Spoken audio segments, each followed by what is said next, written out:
Hello ladies and gentlemen, it's Tuesday, April 28th, 2015. Thank you for tuning in to another episode of Cardoodle. This is Jim. The latest episode of Welcome to Boulder Dash, Cultured Crop Circles, just came out last Friday. If you've seen it already, thanks a lot, I appreciate it. If not, go ahead and click the link in the upper right corner right about now. If you want to wait till the end of the video, you can also click the letter I in the upper right corner later on. I'll also have a link in the video description. Today I'm doing some more work on the Christmas cartoon to be released in the next few months. This background is actually part of the same scene you saw me building a couple of blogs ago. There are going to be lots and lots of holiday themed things in the background to make it feel really festive, so let me know if you have any suggestions. As usual, please limit your suggestions to one per person so everyone can participate, and if your suggestion gets used, you'll be credited at the end of the cartoon. You'll probably see more of me working on this. I'm starting this cartoon so early because it's the second longest animation I've ever done, and the longest ever posted on this channel. Speaking of time, there's a pretty interesting discussion going on the Frederator forums. One of the users posted a link to an article on 1080magazine.com about YouTube's algorithm and how it affects animators. Now, a lot of people assume that people who upload videos to YouTube get paid by the view, and for a few years that was the case. While YouTube's always been pretty secretive about how it pays its content creators, it was, I believe, estimated that it was roughly 2,000 views for $1, something like that. I could be wrong, it was a few years ago when I looked up that stat. And then YouTube would pay out once you'd reached $100.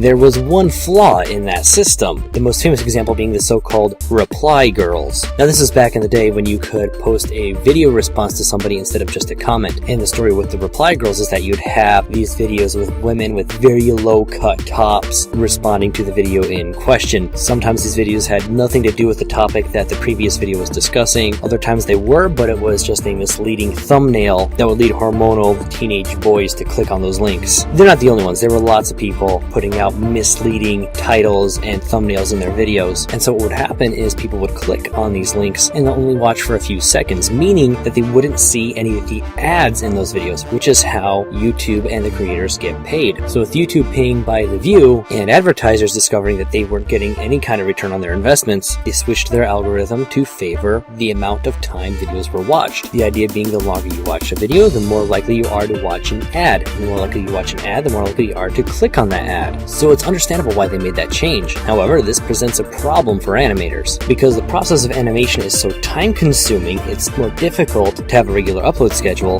with lengthy content than it is, let's say, if you're doing a Let's Play video or a blog or even a lot of scripted skits. I'm not saying that those people don't work hard. So let's say you're a creator working 40 hours a week just on videos. I'm just being conservative. If you're putting together Let's Plays, maybe you'd be able to get out 3 10-minute videos a week. Now, if you're an animator working those same 40 hours a week, to get that 10-minute video, you might be working for a solid year. This is not to say that Let's Play videos or bloggers are not entertaining in their own right, or that they don't work really hard, because most of them really do. But when you're an animator, you're really faced with a choice. You can either produce longer, high-quality content less often, or you can produce shorter content. So I chose the second route, and even choosing that route, I'm only able to get out about 1 to 2 minutes every month. So let's go back to that comparison I gave earlier. The creator making a Let's Play is maybe able to produce 30 minutes of content every week, working at about 40 hours a week, for a total of 2 hours every month. Then you have a lot of animators, including myself, producing 1 to 2 minutes a month. The one thing you might say is, hey, why don't you just share your videos everywhere you can? That way you get more people. So maybe you get 2 million people watching a 2-minute video, makes for a lot of watch time, which is a valid argument. And the answer is, most of us do. But one of the key problems with the new watch time algorithm is what results are favored when you actually search in the YouTube search engine. For example, I recently did a search on YouTube for the words funny cartoon.